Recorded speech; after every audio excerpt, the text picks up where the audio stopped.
right. 3.1, exponential, what's happening? Okay, fixed it, don't worry.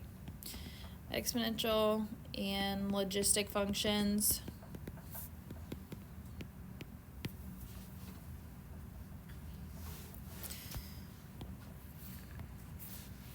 All right, let A and B be real number constants.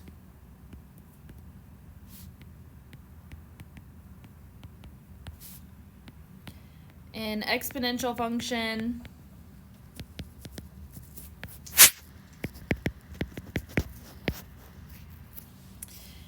in X is a function that can be written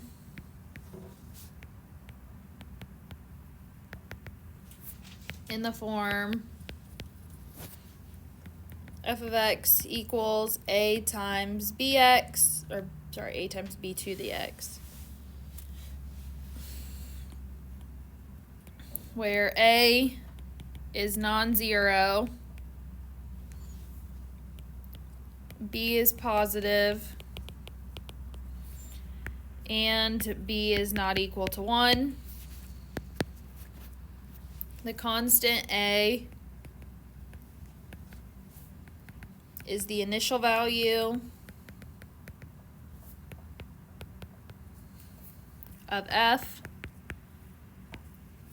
which is the value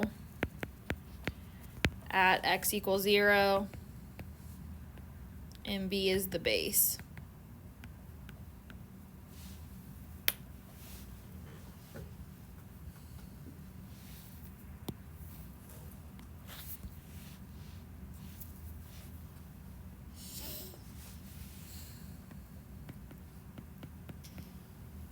Exponential growth and decay.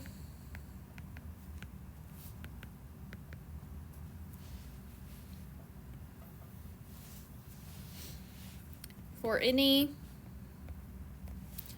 exponential function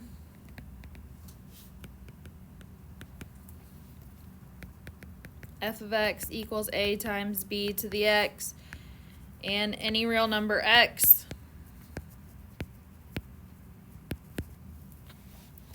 f of x plus 1 is equal to b times f of x.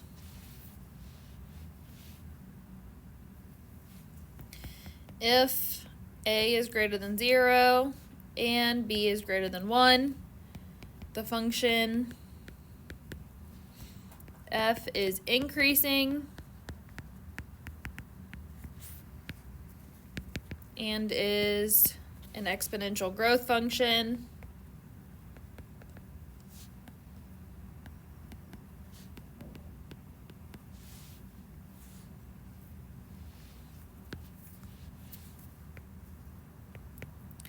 The base b is the growth factor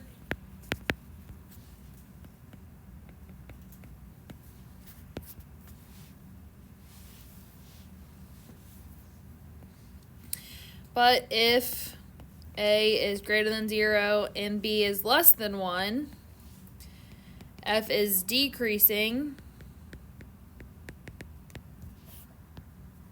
and is an exponential decay function.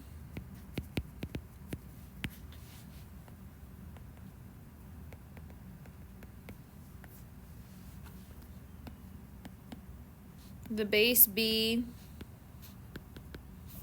is its decay factor.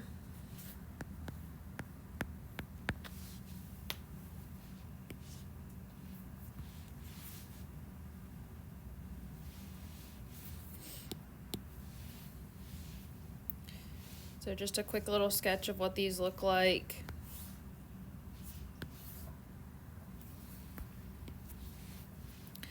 So if it looks like this, it's growth. And if it looks like this,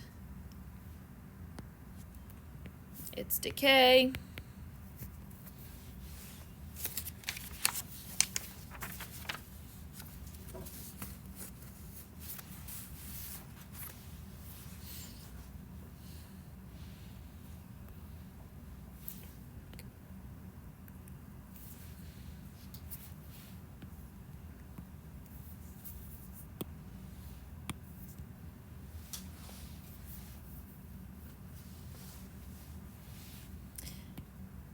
the natural base e.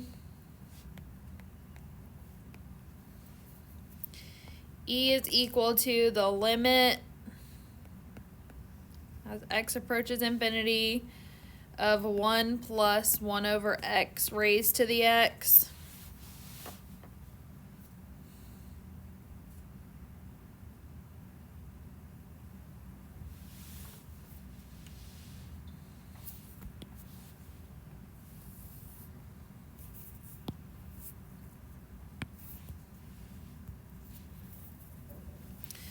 Then we have a theorem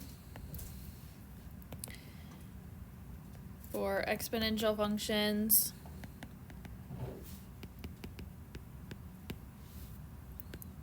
And the base e.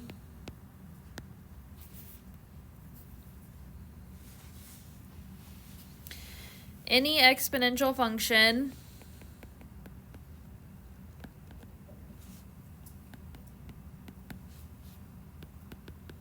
f of x is equal to a times b to the x can be rewritten as f of x is equal to a times e to the kx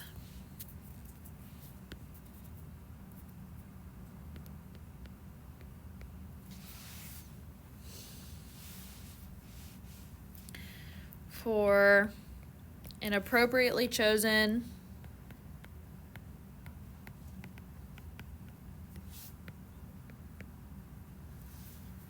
real number constant k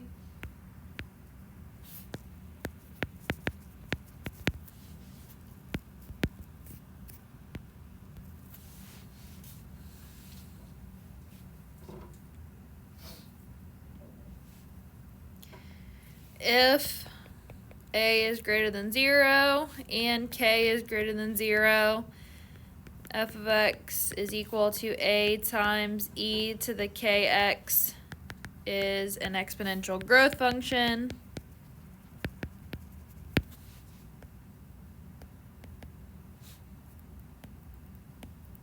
Don't know why I just put an e on the end of growth. And if a is greater than 0 and k is less than 0, f of x is equal to a times e to the kx is an exponential decay function.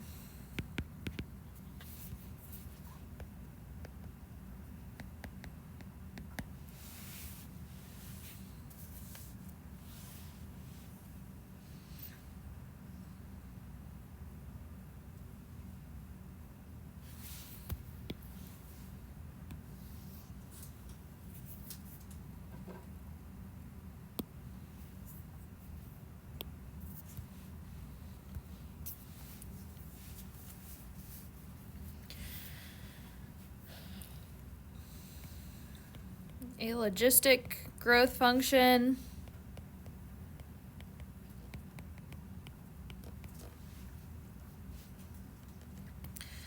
let a, b, c, and k be positive constants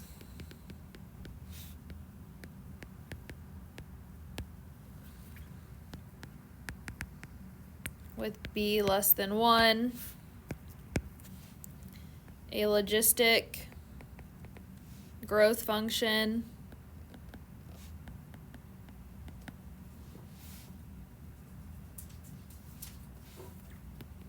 in x is a function that can be written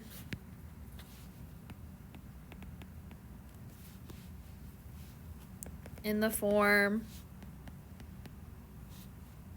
f of x is equal to c over 1 plus a times b to the x, or f of x is equal to c over 1 plus a times e to the minus kx.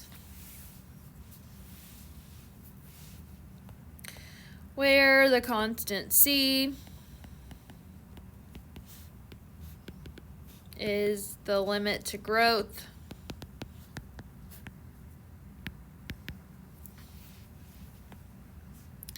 if b is greater than 1 or k is less than 0, then these formulas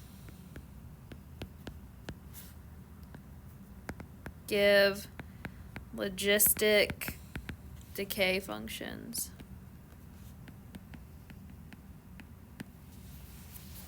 So I'm sure you understand exactly what this section is going to have us doing by now.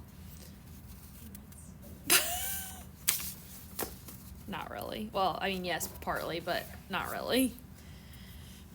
It's like a portion of the section is, but Okay. It's better than the whole section. it's not, these are easier limits in my opinion. I think they'll make more sense to you than the other ones have.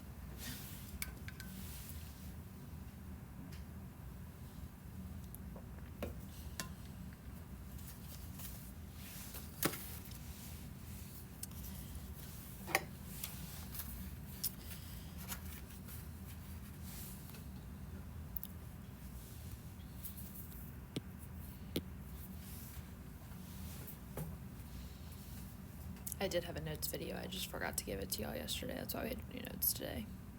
The next section doesn't have notes, but 3.3 does, so I'll have to put up 3.3 notes for you, but we might need them on Friday. I'll see. All right, first problem, say which of the following are exponential functions. For those that are exponential functions, state the initial value in the base. For those that are not, explain why not. So basically, we're looking for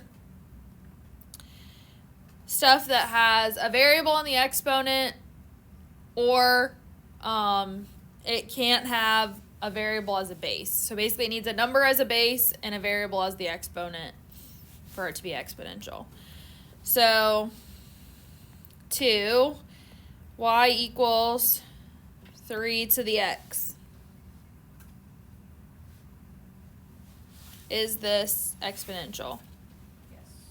Okay, so this is exponential. And then it wants us to state the initial value in the base. So remember the initial value, it's a times b to the x. Okay, so our initial value would be 1. You look confused, right? I am. Because basically there's an imaginary 1 times 3. Oh. If it was 0, it would be nothing. Because the general form is a times b to the x, where a and b are constant numbers of some sort. So it just wasn't, there wasn't one given to us, so And then one gets plugged into the variable, like for x. no. Oh. That's the initial value. So this is stuff like when we're doing like kind of like, well, I want to say like Half-Life because that's like a common one, but things like that where we're like we start with a certain amount, say of like bacteria, and then we want to see how much it like grows over time. We say we start with 200 bacteria, and then it's times whatever this exponential value, however fast it grows. Okay. So I was gonna say interest, but that's not like a good example because I mean it kind of is, but it anyways, that could potentially cause it to be confusing. So and then the base is whatever our b value is, which in this case is 3.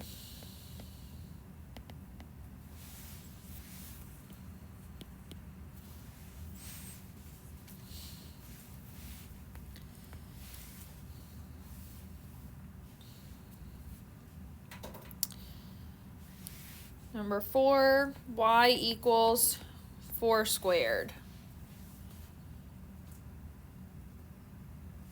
So y is just 16. Right, so this is not exponential.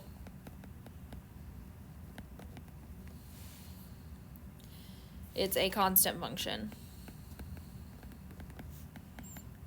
So it says explain why it's not exponential if it's not, so you would just say it's constant.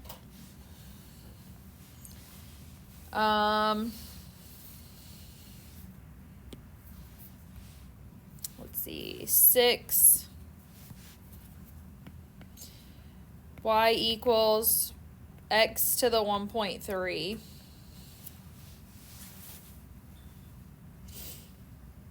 What about this one? Not exponential, why not? Because the variable is not the exponent. Yeah. There's a variable in the base, and this would just be a power function.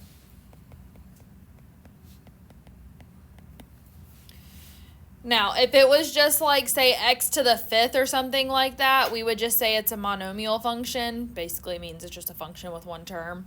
But because this was raised to like the 1.3, it's not like a whole number value. So that's why we say it's a power function. All right, next one, say to compute the exact value of the function for the given x value without using a calculator. So usually when we see that without a calculator, that gets a little scary, but these actually aren't scary. F of x is equal to 6 times 3 to the x for x equals -2. So literally, we're just plugging in whatever x value they give us to the exponent. So this would be 6 times 3 raised to the -2. So what does that -2 in the exponent cause to happen? It puts a 1 in the numerator and you square the number that's there in the denominator. Okay, we're going to move that to the bottom, so it ends up being 1 over 3 squared. So this would be like 6 times 1 over 9, or reducing that down 2/3. Just see, nice and easy. Sure, the notes made this section look really scary. A little bit. So if we have, like, say, x to the x, would that be an exponential function? X to the x, we can't have that because that has a variable in the base. I don't want to say you can't have it, but it wouldn't be considered exponential. Let's see, 10, f of x is equal to 8 times 4 to the x for x is equal to -3 halves. I don't know why I wrote that so small. -3 halves.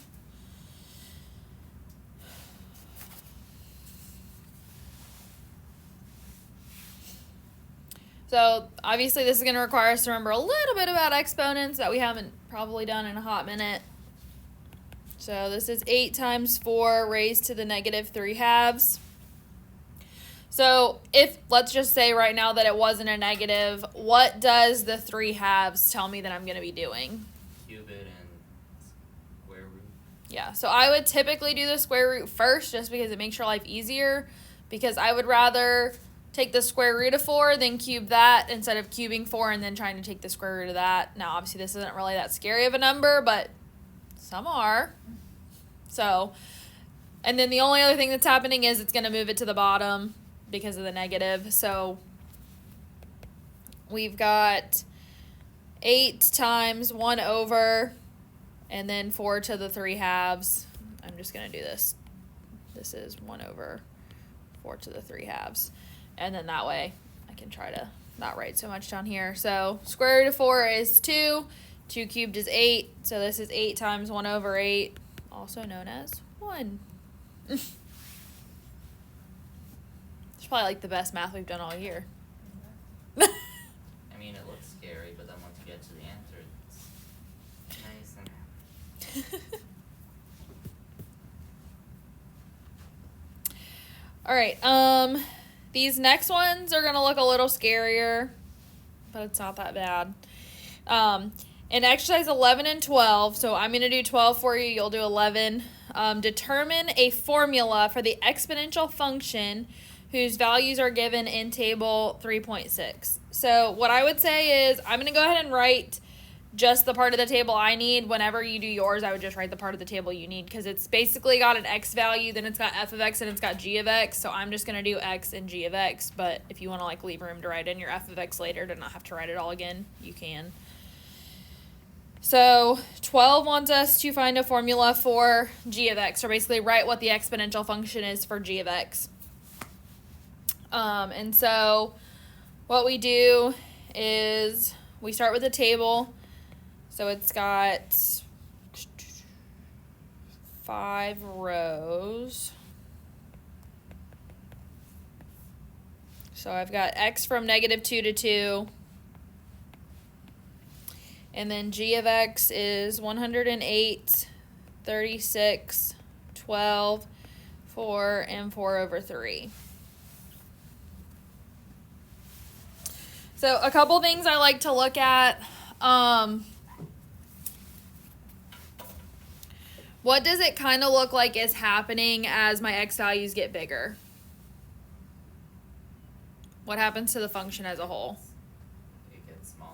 It gets smaller. So that tells me it's going to be what kind of a function? Negative exponent. Okay, what is it called? Decay. Okay, a decay function. So just for my perspective so that I know what I'm looking at, it's not gonna be negative. I'm gonna show you why in a second. But it's still a decay function. I think I understand. Okay. So we're looking to get a function that ends up being in the form a times b to the x. So a is my initial value. So that's what happens when wow, where did z come from? When x is equal to 0. That's where z came from, I think, 0. So when x is 0, what is my g of x value? 12. So this is going to be 12 times, so this is initial value here, b to the x. So I'm trying to figure out basically what is it decreasing by every time I go from here to here, from here to here, here to here. What's happening? It's getting like basically divided by 3. Divided by 3, yep. So the easiest one to see it in is probably this. 12 divided by 3 would give me 4, then 4 divided by 3 would give me 4/3, and then so on and so forth. So we would use 1/3 in here, because that's the factor that it's getting decayed by, and then it's raised to the x. So that's why I said it's not negative, because we're looking at what the decay factor is. So basically, if it is a fraction raised to an exponent of, a variable, then it's being decayed. If it's a whole number, it's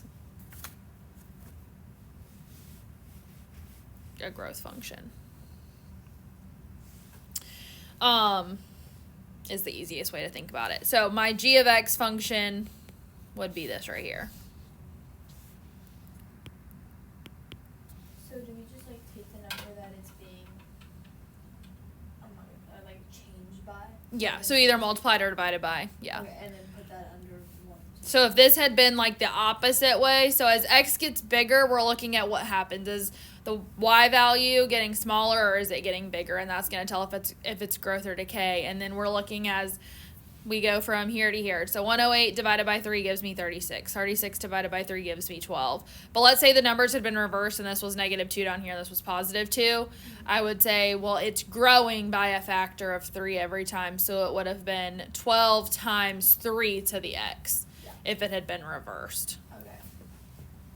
So that's where that comes from.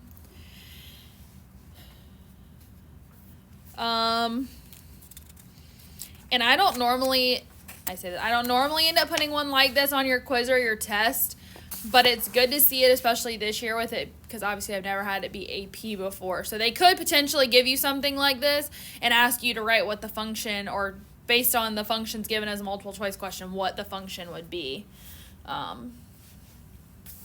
So that is a hypothetical possibility.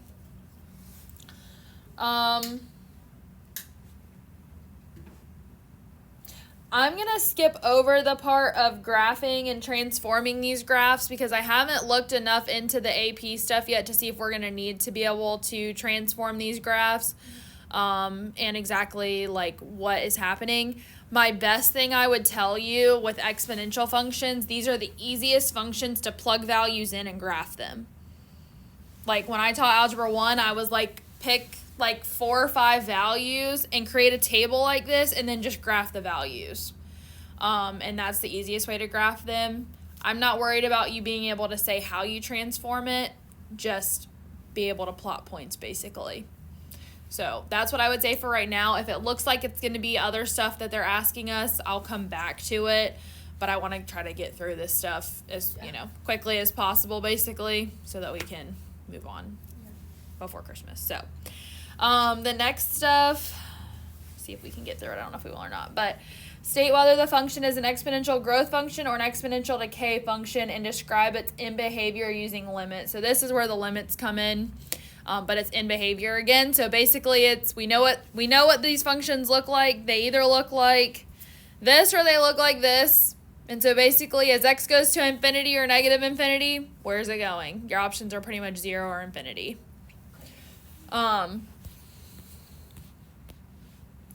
So 32, we have f of x is equal to 1 over e raised to the x.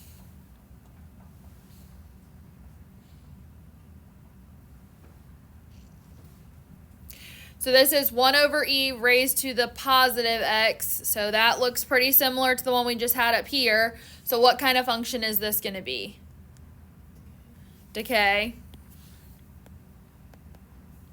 Now, before I do the limits, I want to point something out. If instead this had said, I'm going to say g of x is equal to 1 over e to the negative x, what kind of function would this be? Growth, because this would change it to e to the positive x, which would then be growth. So make sure that's where you need to pay attention to the exponents, just to make sure if anything like that's happening. That's where the negative really comes into play. So when we do this, we take the limit as x approaches negative infinity and the limit as x approaches positive infinity. So as x goes to the left, okay, so if we plugged in like negative, you can really honestly plug in something like -5, what happens? It gets bigger. It's really, really big. Goes up, okay, because it's a decay function, so we know it starts high, ends low. So that means this is at infinity. As we go farther to the right, out to like 500, what happens? Small. It gets really small, and it's going to get close to 0, but never cross 0.